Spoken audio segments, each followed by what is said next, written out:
ये बात हम सब जानते हैं और मानते भी हैं। जब भी बच्चों की बात होती है तो छोटे बच्चे सबसे ज़्यादा सेफ होते हैं जब वो किसी औरत के पास होते हैं। औरतों में बच्चों के लिए एक सॉफ्ट कॉर्नर होता है, एक अफेक्शन होता है, एक लगाव होता है। लेकिन आज की कहानी इस भरोसे को तोड़ने वाली कहानी है। ये कहानी है 40 से ज़्यादा बच्चों की जो बोल नहीं पाए थे, जो अपना दर्द बता नहीं पाए थे और जिनकी ज़िंदगी शुरू होने से पहले ही ख़त्म कर दी गई थी। इंडियन क्राइम हिस्ट्री में एक ऐसा केस एग्जिस्ट करता है जहां एक माँ और उसकी दो बेटियों ने मिलकर 5 साल से कम एज के बच्चों के साथ हैवानियत की हदें पार कर दी थी। ये कहानी है अंजनाबाई, रेणुका और सीमा की। एक ऐसा परिवार जहां खून का रिश्ता इंसानियत से भी ज्यादा मजबूत था। इस केस ने एक दौर में महाराष्ट्र में सनसनी फैला दी थी। लोग अपने बच्चों को बाहर ले जाने से डरने लगे थे। हर गली, हर मोहल्ला एक खौफ के साए में जी रहा था। शुभानी, मैंने इस केस के बारे में काफी सुना है। अगर सीरियल किलर की बात हो और अंजनाबाई का नाम ना आए ऐसा तो इट्स इम्पॉसिबल। करेक्ट। राइट। इस केस के ऊपर काफी सारे सीरीज बन चुकी है, मूवीज ऑलरेडी बन चुकी है। सो आई एम रियली एक्साइटेड ये केस डिस्कस।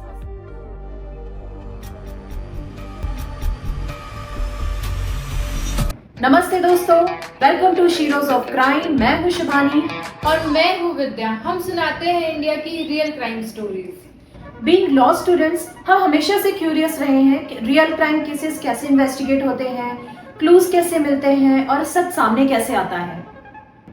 लेकिन हमारा मेन मोटिव सिर्फ क्राइम स्टोरी सुनाना नहीं है। हम क्राइम से रिलेटेड अवेयरनेस भी पहुंचाना चाहते हैं बिना किसी कंफ्यूजन के। So then let's get started.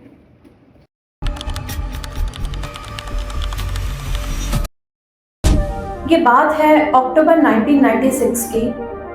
Nashik के एक पुलिस स्टेशन में कंप्लेंट फाइल होती है। अंजनाबाई, जिसकी एज लगभग 50 साल, रेणुका, जिसकी एज 28 से 29 साल और सीमा, जिसकी एज 22 से 23 साल थी।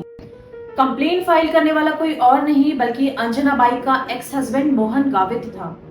मोहन और उसकी करंट फैमिली ने ये आरोप लगाया था कि अंजनाबाई, रेणुका और सीमा ने उसकी 9 साल की बेटी क्रांति को किडनैप कर लिया है। कंप्लेंट फाइल होने के 1 महीने के अंदर ही पुलिस ने अंजनाबाई, रेणुका और सीमा को अरेस्ट कर लिया और साथ ही रेणुका के हस्बैंड किरण शिंदे को भी अरेस्ट कर लिया। जब इनसे पूछताछ शुरू की गई तो पहले तो चारों आरोपियों ने पुलिस को बहुत मिसलीड किया। ये लोग बार बार अपना बयान बदल रहे थे।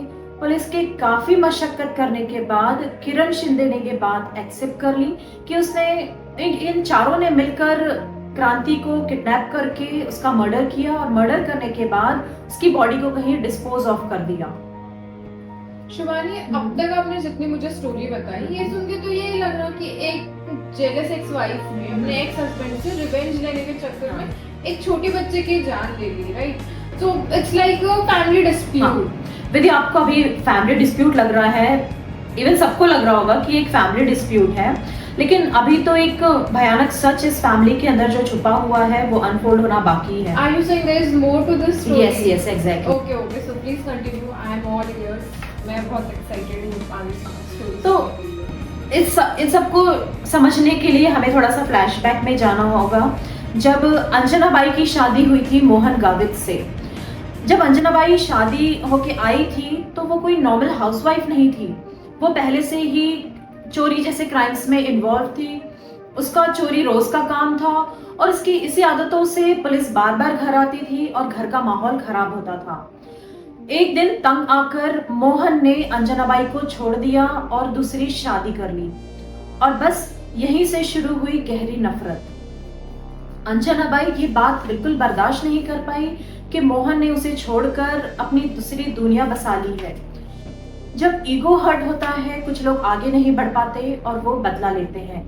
बस यही वजह है अंजनाबाई ने मोहन की बेटी क्रांति को किडनैप किया और उसका मर्डर कर दिया।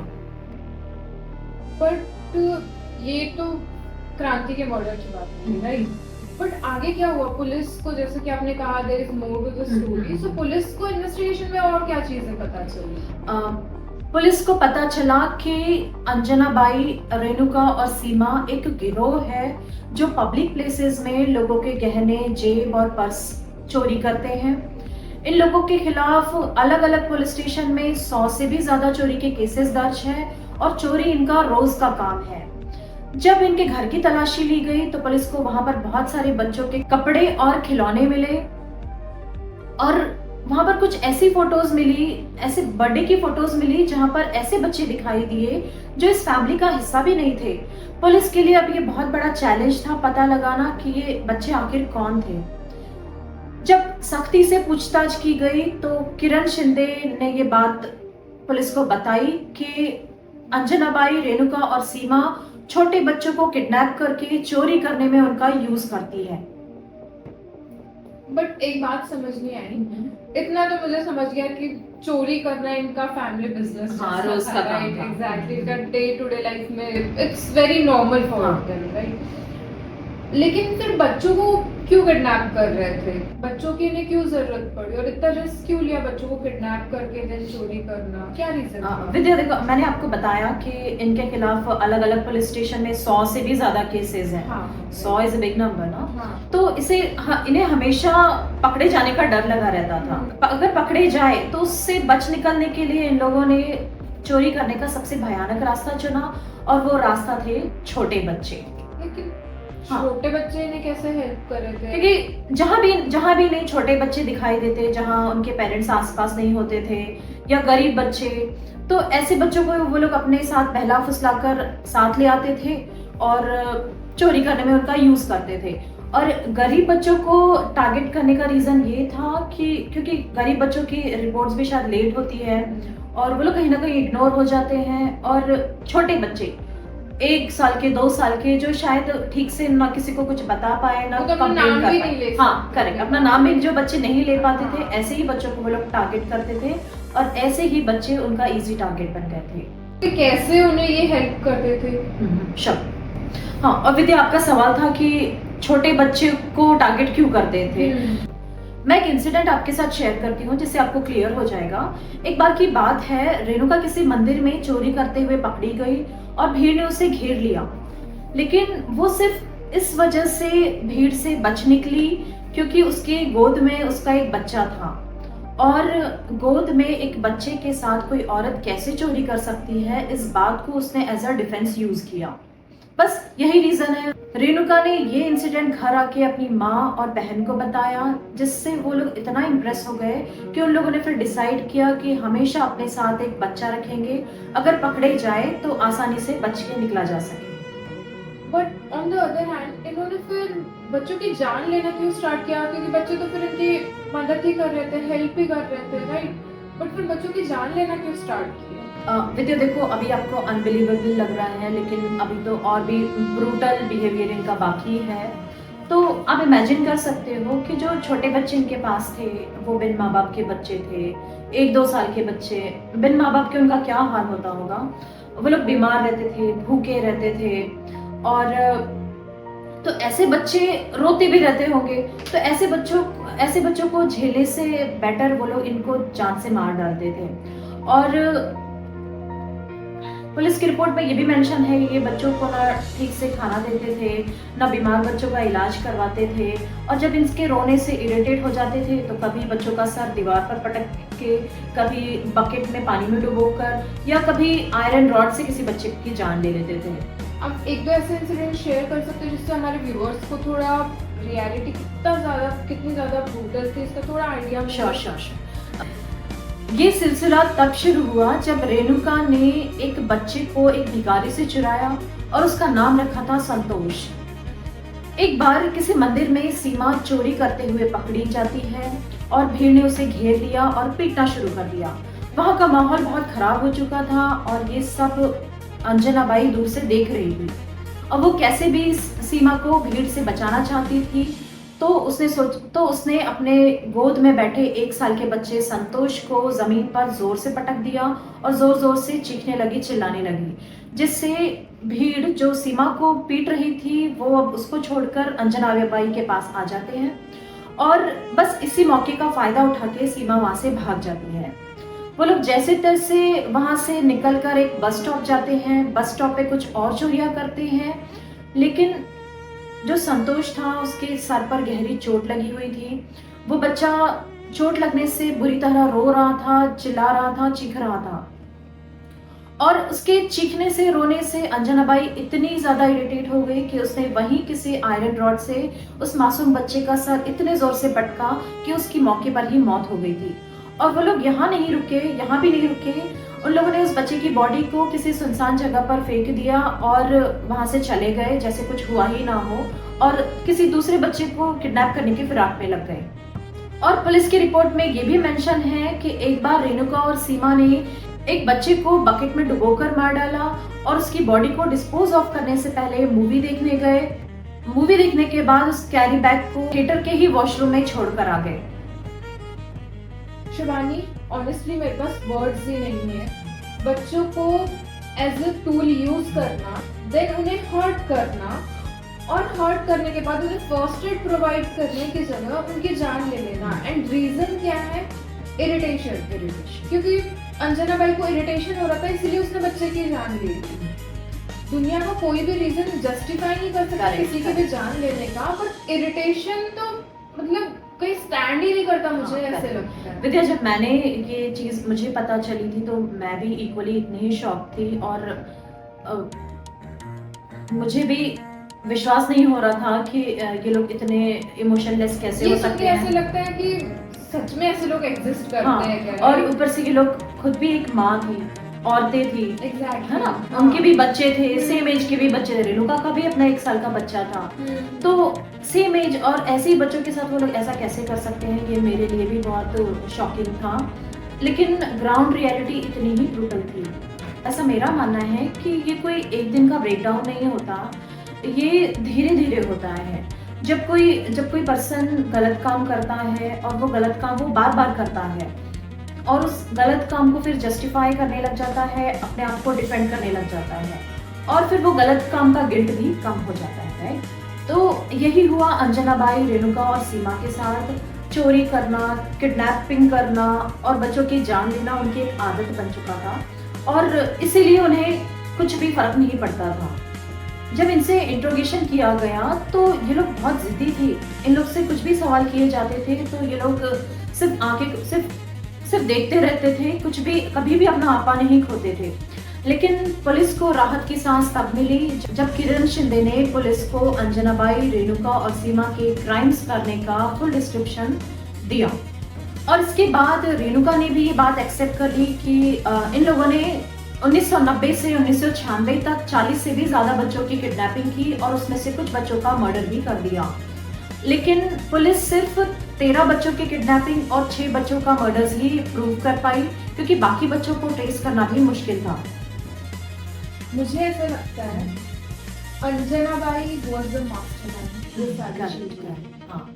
सीमा और रेणुका ने ये बात पुलिस को बताई भी थी कि अंजना बाई ही इन सब वारदातों की मास्टरमाइंड है। और लेकिन उसे मास्टरमाइंड बोलने के बेसिस पर ये दोनों अपने खुद के क्राइम को डिफेंड नहीं कर सकते। ये दोनों का भी एट द एंड चॉइस था, right? They both were adults.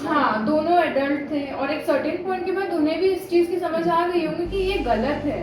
तो मास्टरमाइंड अंजना बाई का होना वो सही है। उसे मास्टरमाइंड घोषित करना इस क्राइम के लिए, लेकिन खुद हाथ ऊपर कर देना इन चीजों से वो वैलिड नहीं है, मुझे ऐसा लगता है।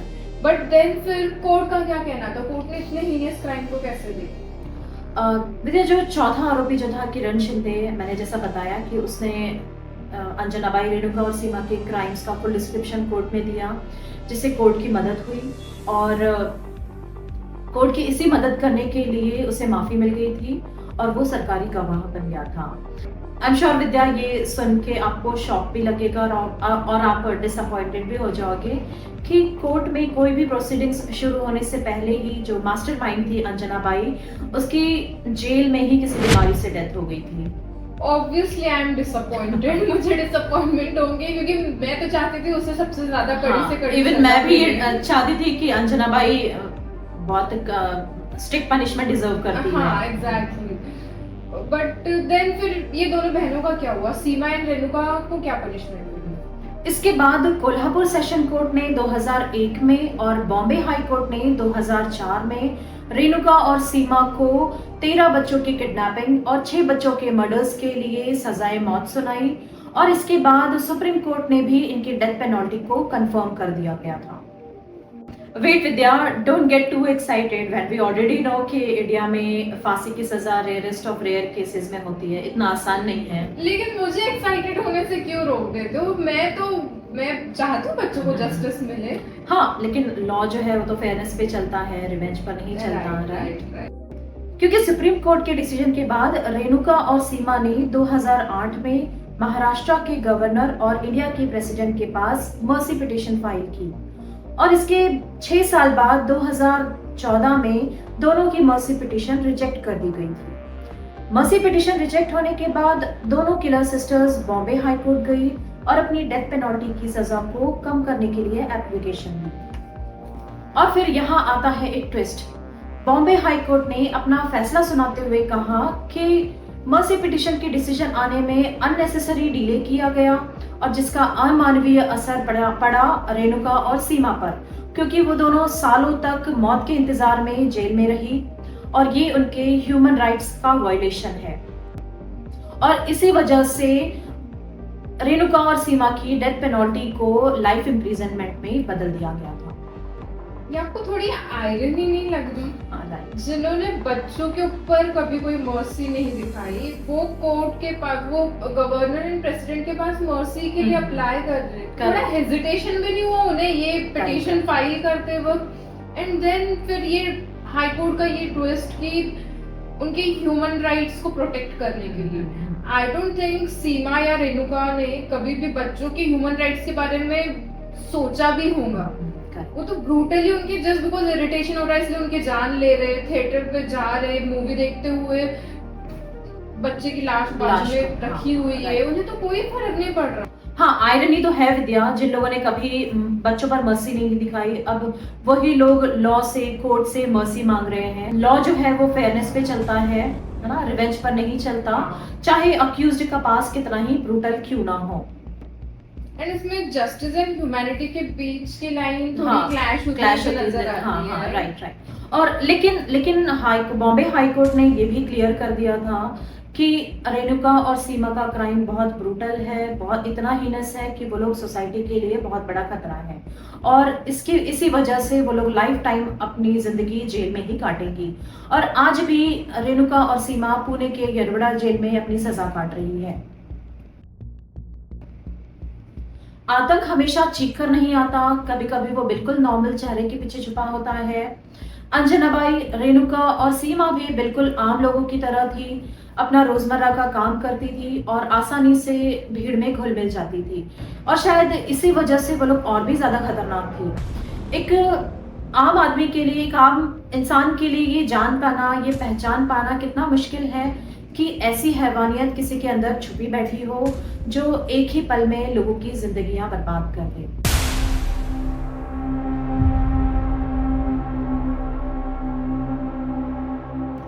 आज की कहानी यही खत्म होती है। हम मिलते हैं नेक्स्ट केस के साथ next week. So stay safe, stay alert and thank you for watching sheroes of crime.